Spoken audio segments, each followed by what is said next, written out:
میں اسلام آباد ٹاکس کے حوالے سے حال احوال دینا چاہتا ہوں۔ یہ 47 سال جو کہ امریکہ اور برادر ملک ایران کے درمیان آج تک جتنی بھی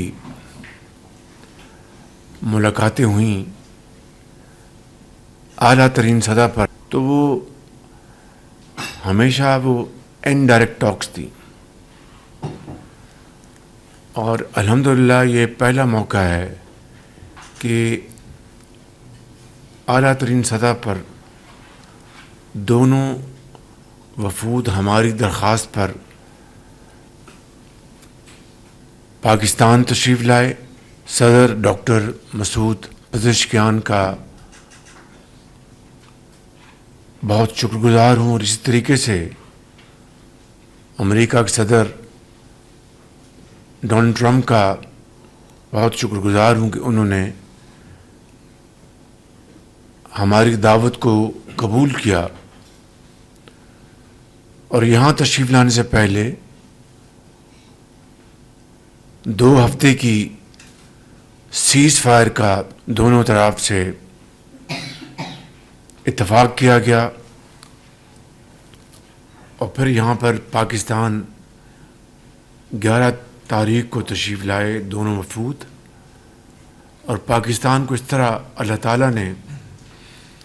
نہ صرف میزبانی کا، ثالثی کا اور امن کو دوبارہ قائم کرنے کا ایک ایسا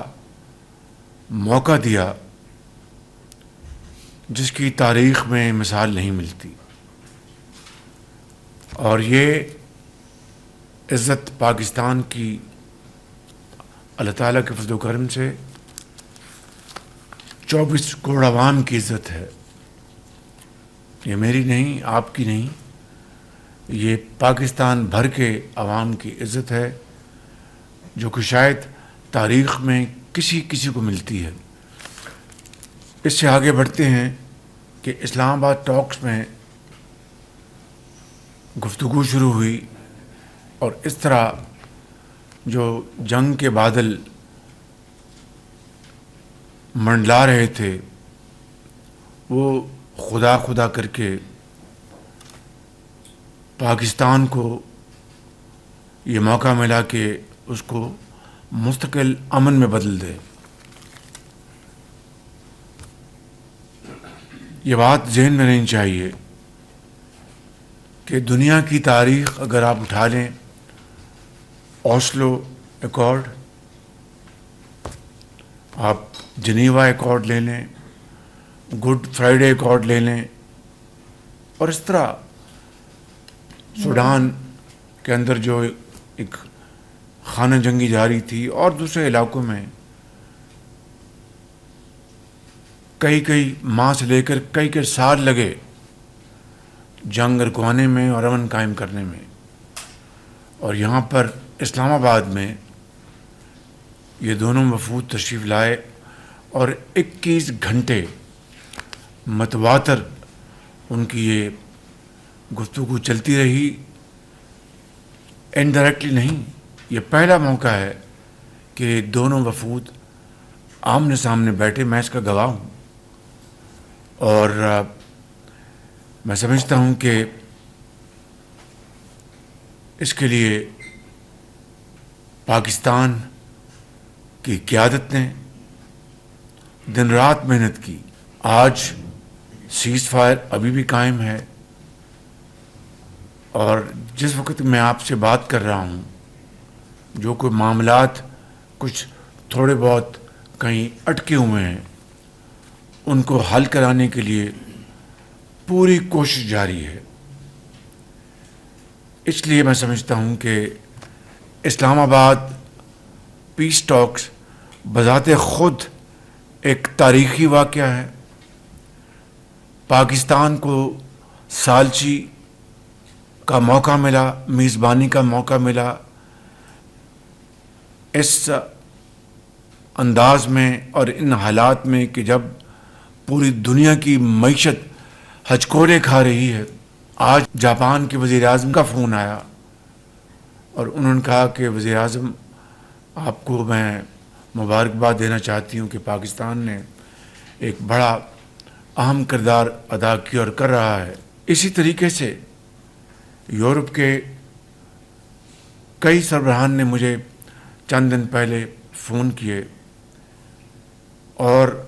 انہوں نے پاکستان کی کاوشوں کو دل سے سراہا اور کہا کہ ہم کیا کر سکتے ہیں کہ یہ مذاکرات کامیاب ہو کر امن میں بدل جائیں. تو میں سمجھتا ہوں میرے بزرگوں، بھائی اور بہنوں، یہ جتنی بھی ہم محنت کرتے اگر اس خدا کو منظور نہ ہوتا تو یہ عزت پاکستان کو نہ ملتی. یہ محنت اس رب نے 24 کروڑ عوام ہمارے بزرگوں، بھائیوں اور بہنوں کی دعاؤں سے قبول کی ہے اور پاکستان کو اس حوالے سے یہ عزت ملی. میں یہاں پر ڈپٹی پرائم منسٹر جناب اسحاق ڈار صاحب اور ان کی ٹیم کو میں بھرپور خراج تحسین پیش کرنا چاہتا ہوں جنہوں نے اس کے لیے دن رات محنت کی اور کاوشیں کی. اور خاص طور پر میں فیلڈ مارشل سید عاصم منیر اور ان کی ٹیم کو دل کی عطا گرہیوں سے نہ صرف شاباش دیتا ہوں بلکہ اپنی طرف سے، آپ کی طرف سے اور قوم کی طرف سے ان کو خراج تحسین پیش کرتا ہوں کہ ان کی فراست اور حکمت سے الحمدللہ یہ جنگ بند ہوئی اور عارضی سیز فائر پر اتفاق کیا گیا. میں گواہ ہوں ایسے لمحات کا، چونکہ بطور وزیر اعظم میری یہ ذمہ داری ہے کہ جو قومی راز جو ہیں وہ راز رہیں، لہذا وہ راز تو میرے دل میں دفن ہیں. لیکن میں اتنی بات آپ کو بتا سکتا ہوں کہ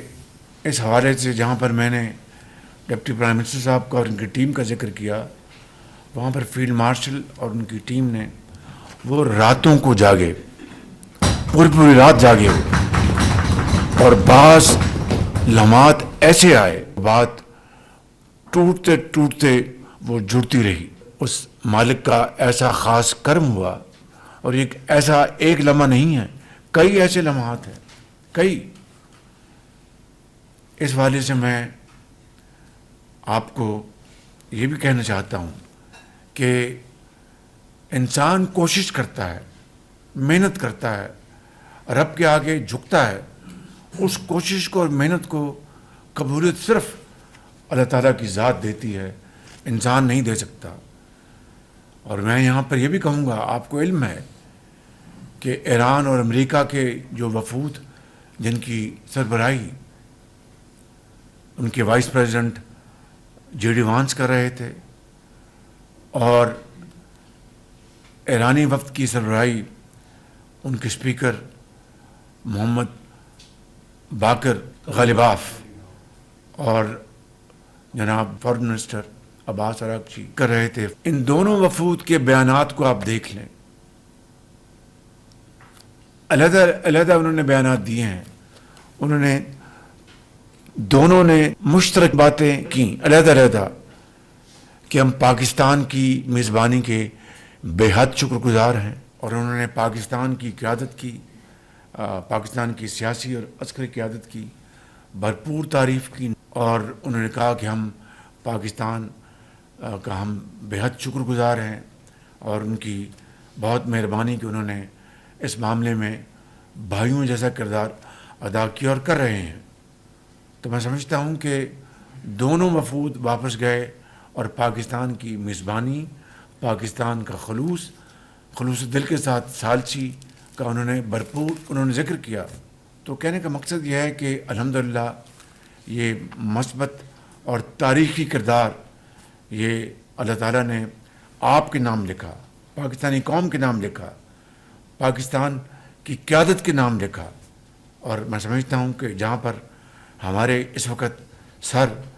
فخر سے بلند ہونے چاہیے، وہاں پر ہمیں انتہائی عاجزی کے ساتھ ہمیں اللہ تعالیٰ کے حضور شکر ادا کرنا چاہیے. اور جس طرح میں نے کہا کہ بڑے نازک لمحات اٹھا کر آپ کی قیادت نے، ڈپٹی پرائم منسٹر نے، فیلڈ مارشل نے جس طرح یہ الحمدللہ یہ اپنا 2 ممالک، یعنی آپ جانتے ہیں کہ 79 میں کس طرح وہاں پر ایک ریولوشن آیا، اور اس کے بعد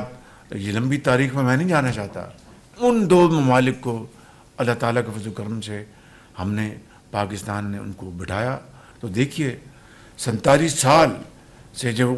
ایک دوسرے کو دیکھنے کو تیار نہیں تھے، لیکن امن کے لیے، نہ جانے ہزاروں معصوم، لاکھوں معصوم جانوں کو بچانے کے لیے خدا نے پاکستان کو جو یہ موقع دیا، عزت عطا فرمائی. اور جس طرح میں نے کہا کہ ڈپٹی پرائم منسٹر اور فیلڈ مارشل نے جو کردار ادا کیا، تو میں سمجھتا ہوں کہ ان کا فیلڈ مارشل کا کردار تاریخ بخدا ہمیشہ سنہری حروف سے یاد رکھے گی انشاءاللہ. اس لیے یہاں پر میں یہ کہوں گا کہ جناب ڈار صاحب اور خصوصی طور پر فیلڈ مارشل صاحب کے لیے یہ ہاؤس ان کو بھرپور تاثیر پیش کرے، اور یہ تاریخ گواہ رہے کہ انہوں نے واقعی اس ملک کو کس طریقے سے عزت دی اور ایک یہ رول ادا کیا. میں سردار صاحب سے درخواست کروں گا کہ ہاتھ اٹھائیں اور دعا کریں، اور پاکستانی قوم سے درخواست ہے کہ وہ اس وقت دیر پا امن کے لیے ہماری جو کاوشیں جو ہنوز جاری ہیں ان میں برکت ڈالے. جی، میرا فرض تھا کہ میں آج آپ کو یہ ساری میں اس بات کی میں ایک مختصر انداز میں بتاؤں کہ کس طریقے سے آپ کی سیاسی اور عسکری قیادت نے پاکستان کے لیے نہیں، دنیا کے لیے ایک نام پیدا کیا اپنی کاوشوں سے. اور یہ خلوص دل کے ساتھ، اصل میں اللہ تعالیٰ کی رضا کو، اس کی رضا کی خاطر، اس کو خوش کرنے کی خاطر کہ معصوم جانوں کی جو اپنا ہلاکتیں ہو رہی ہیں وہ بچ جائے. تو میں سمجھتا ہوں کہ اس سے بڑی خدمت دین اور دنیا حاصل کرنے کے علاوہ کوئی اور ہو نہیں سکتی.